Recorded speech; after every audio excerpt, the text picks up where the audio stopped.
Al final nosotros nos preparamos para hacer reír y para tratar de hacer divertir a la gente, esté donde esté. Un cubano donde esté. Yo cuando he trabajado en España, la he pasado súper divertido, en México, Panamá, todos los lugares donde han estado los cubanos merecen todo el amor. No, es que es muy importante digo lo que oigo, no oigo nada de lo que está. Pero que cosa más grande. Oigan. Disculpe, pero no puedo oír nada. Ah, porque no oyes nada. Claro. Mira, te voy a explicar. Ven acá. Usted no me haga saludar a mí, ¿cómo es esto? Todo tranquilo. ¿Cómo está el juego eso? ¿Cómo están los juegos? ¿Bien? Ahí nada más, eso es lo que hay que hacer. ¿Y por qué usted no está en el terreno? Vamos, para el terreno, caballero.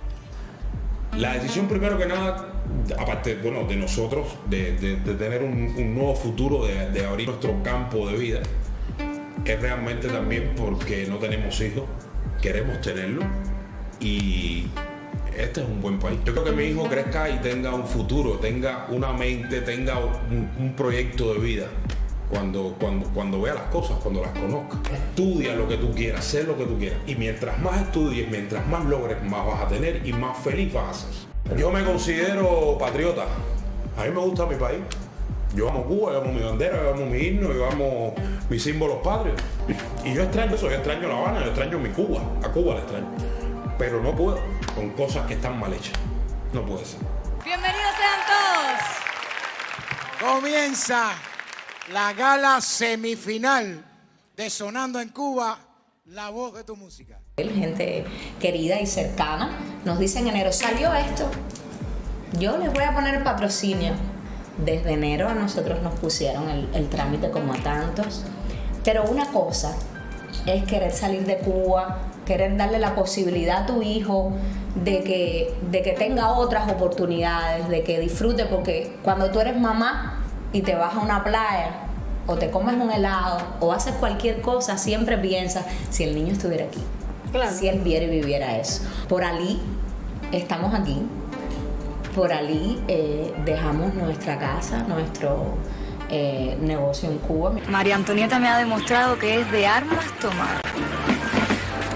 ¿O es que se te olvidó lo del viaje? Sí, lo del viaje realmente me molestó mucho, pero también con el tiempo uno llega a comprender que hay cosas mucho más importantes. Jorge, aunque les parezca raro, pero quizás algunos me entiendan, yo sentía un poco de vergüenza de decir, bueno, me fui. Sabía que iba a llegar a un lugar donde tengo todavía que empezar de cero, estoy recién empezando. Y ya yo lo había asumido, pero me costaba como asumirlo frente al mundo. Tomamos la decisión de que no queremos vivir más en Cuba. Pongo una pausa, no porque no nos encante Cuba, no porque no amemos nuestro país, no porque no disfrutemos muchísimo de la gente, de la familia, de todo, sino porque Cuba llegó al punto en el que nosotros los dos estábamos completamente convencidos de que ya no tenía espacio para nosotros. Era inhabitable para personas como nosotros.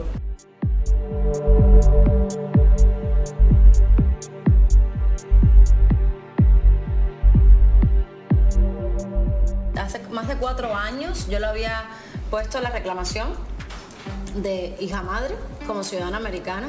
Nos cogió la pandemia, nos costó más de 4 años. Luego llegó que tenía la cita para la entrevista en Guyana.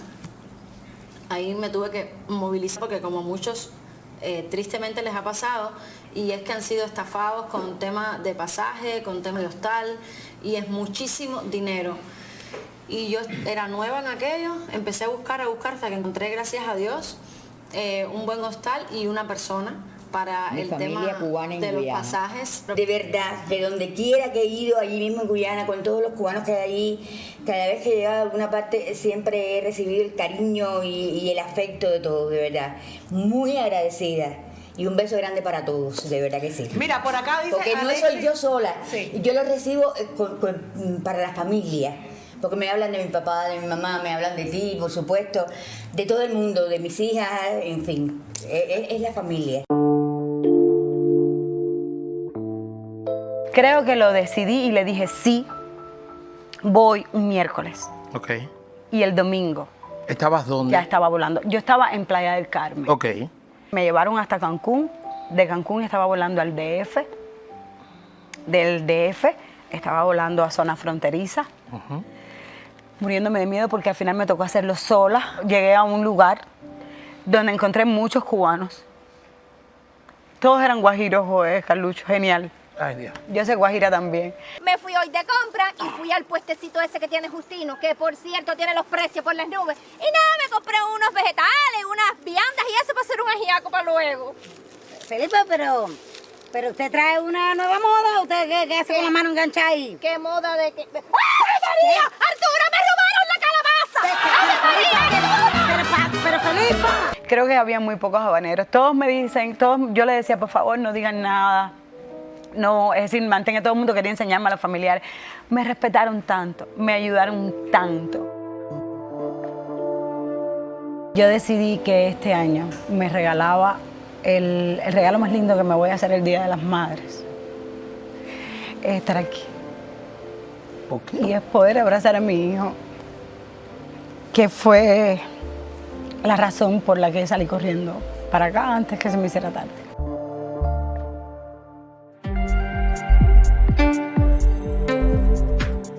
Realmente la situación en Cuba es, el adjetivo que puedo utilizar se queda corto, horrible. Decidimos, ya mira, hasta aquí llegué. A raíz, por supuesto, de todo lo que ocurrió el 11 de julio y antes también, pero bueno, eso fue como que el vaso, o sea, la última gota del vaso.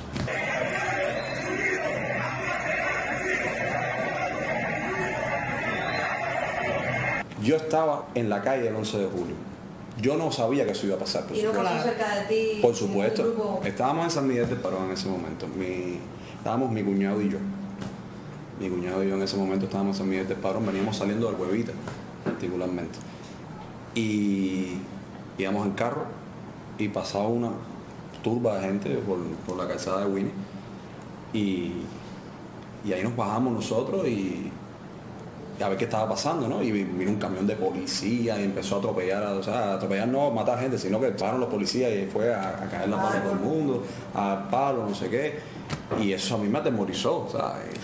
Y fue increíble aquello. En ese momento comenzamos a pensar ya en salir del país lo más rápido posible por cosas que sucedieron a compañeros míos, cosas que me sucedieron a mí en lo particular, y a mi esposa también, y a mi familia en general. O sea, el hecho de no poder expresarte libremente y no tener tu manera, o sea, poder decir tu manera de pensar sin que tengas ningún tipo de problema, o que tengas el temor total. O sea, el nivel de estrés que causa el hecho de que, ay no, digo esto, no lo digo, eso a mí me mata. Yo soy una persona, siempre he sido, que siempre dice lo que piensa en cualquier momento, y eso es un derecho.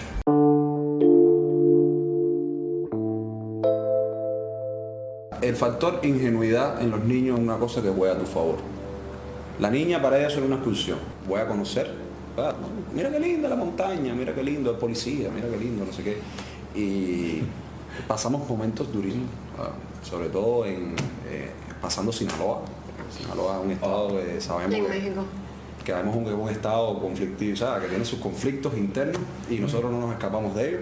Es a lo que te obligan, porque allá yo no tenía vida, yo me estaba muriendo. O sea, nos estábamos muriendo todos. Sea de hambre, de estrés, de desesperación, de lo que sea. De esperanza. No teníamos nada, ningún motivo para nada. O sea, se acabó todo. Y es duro, porque tú naciste ahí. Ese es tu idiosincrasia, esa es tu patria, esos es tus valores.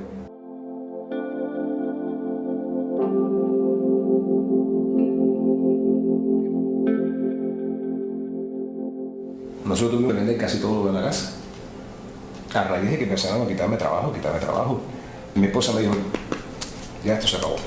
Nos fuimos y por la frontera. Y cruzamos la frontera un 30 de diciembre. Y no nos recogieron hasta el 31 de diciembre. Coño, ya llamamos a la reina de la casa para saludarla, Cere. Está en España.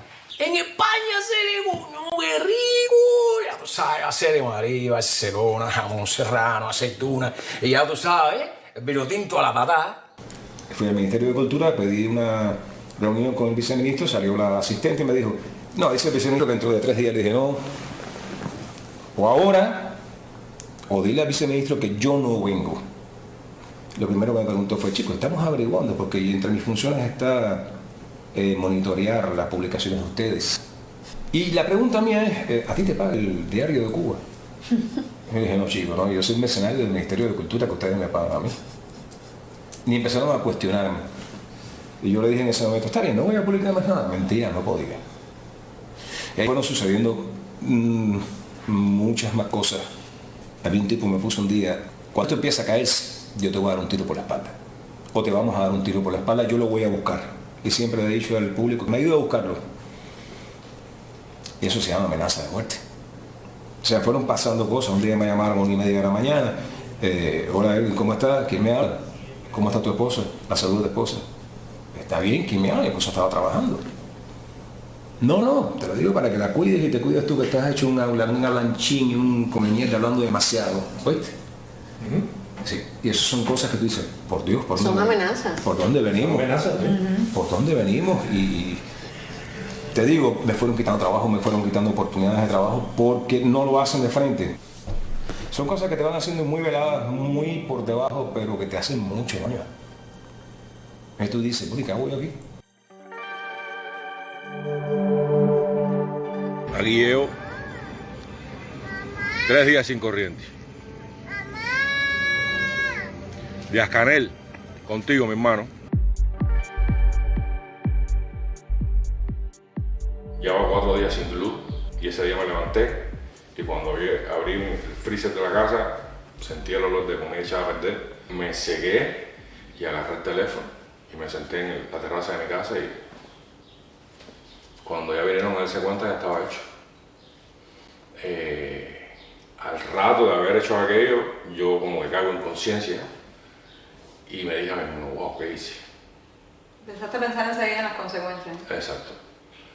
Pero bueno, ya está hecho. Y ahora asumirlo y para adelante, lo que venga, vendrá. ¿Tú tienes comida? Porque te la ponen los carneros esos que te pusieron a ti como presidente. Mis hijos te están quedando sin comida.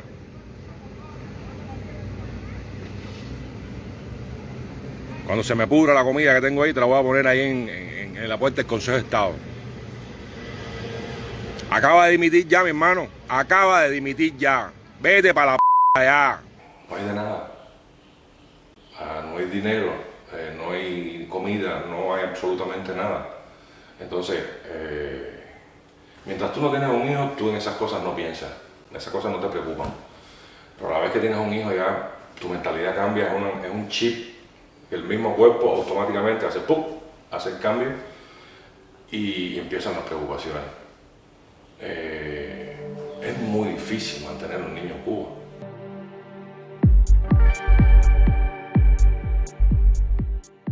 Lo bueno es que sabes que estás trabajando y sabes que vas a ver un beneficio en algún momento. En Cuba no pasaba eso. En Cuba uno se mataba trabajando 5 años, 6 años, 7, 10 años sin coger vacaciones trabajando y al final tú decías, ¿qué tengo? Porque ni siquiera a un hotel de esto de todo incluido podías ir.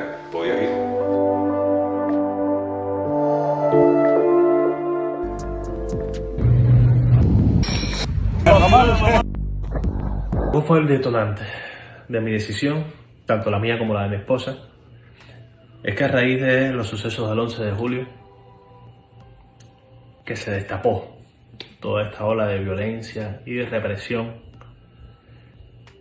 en el país, la indignación para muchos intelectuales, y en eso me incluyo, fue tan grande. El caso es que la posibilidad más directa que teníamos era emigrar. La travesía para llegar acá fue bastante dura. Realmente no tenía ni idea cuando salí de Cuba. La parte más difícil y peligrosa que viví en esta travesía fue el cruce del río Bravo. Cuando estábamos cruzando éramos alrededor de 4 personas. Cada uno estaba aguantado del brazo del otro. Resulta que la persona que estaba al lado de mi novia era un nicaragüense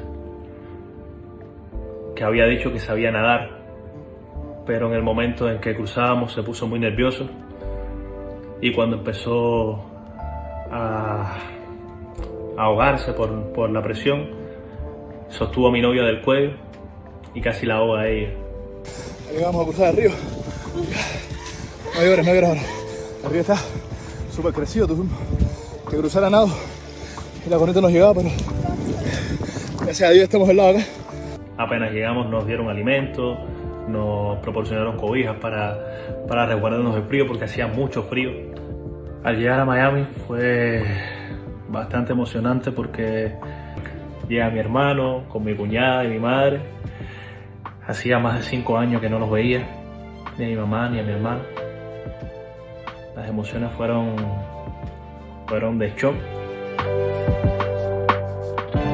En Cuba, como actor, logré realizarme profesionalmente, logré hacer televisión, cine y teatro, pero no podía soñar, no podía aspirar a un futuro mejor, no podía decidir sobre mi economía y realmente me encontraba viviendo de otros oficios para poder sostener mi carrera como actor.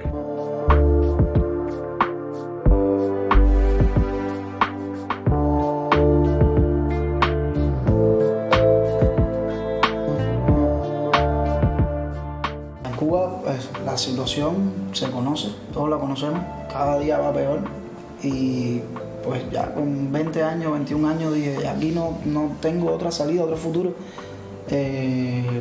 Tiré la toalla, renuncié a mi carrera, ya tampoco no me llamaban a trabajar. Yo tenía en Cuba pues expediente abierto y cosas por temas políticos, ¿Por qué? Pensamientos, precisamente por los mismos viajes aquí a Estados Unidos. Por expresar mis ideales. Sincero, exactamente, por expresar mis ideales. 27 de noviembre, cuando los actores fuimos los que nos pronunciamos en el Ministerio de Cultura. Nada, precisamente por eso. Y eso te van quitando y no te llaman y no te llaman a trabajar. Exactamente. Mira que te lo dije, coño. ¿Tú querías que yo hiciera? ¿Fue culpa mía? Sí, claro, nunca es culpa tuya. Yo pierdo a mi papá en el 2020 y tenía planes de venir en aquel momento con la que era mi pareja. Y nada, todo eso se derrumbó. No iba a dejar a mi mamá en aquel momento sola con mi abuela. Y llega el punto que mi mamá es la que me dice, abuela, aquí futuro no tienes. Hazlo. Aunque tengas que renunciar a todo, tú eres joven, puedes empezar de cero. Vine por frontera. ¿Viniste tú solo? Yo solito por frontera. Me pagué mi travesía. ¿Te fuiste a Nicaragua? Viajé a Nicaragua. El chofer me dijo, miren, esos son los volcanes que vienen a ver tus paisanos. Y seguí en el carro. Como la hizo cientos de cubanos que han venido en este último tiempo por frontera. Miles de cubanos.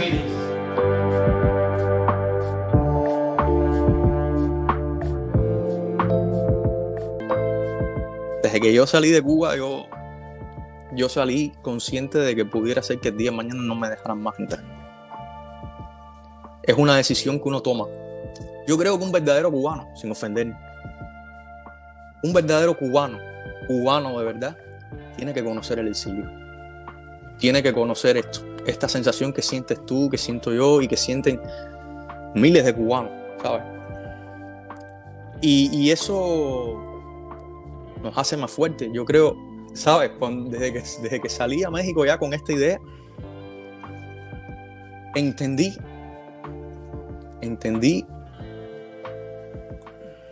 cuánto uno llega a amar a Cuba desde afuera. Podríamos hablar de miles, pero siempre voy a Martí. Siempre Martí es alguien es alguien como un bastón en el que uno se sostiene y uno sabe que otros han pasado por lo mismo que estás pasando ahora. Es como decía Martí, ¿no? El verdadero deber de un hombre es estar ahí donde es más útil. Y yo creo realmente que soy útil. Soy útil para mi familia, soy útil para mi familia, para mis amigos. Y no tengo miedo, bro. Mucha gente me dice, no vas a actuar más. Y si esto y lo otro. Claro que vas a actuar. Pero hay una cosa. la finalidad de toda profesión o todo arte en la vida es el mejor ser humano, ¿sabes? Entonces, yo estoy realizado, yo siento que yo cerré un ciclo, que estoy realizado, siento que conocí y tengo grandes amigos allá, tengo grandes maestros y nada, forma otra parte, otro paso y estoy muy feliz de eso.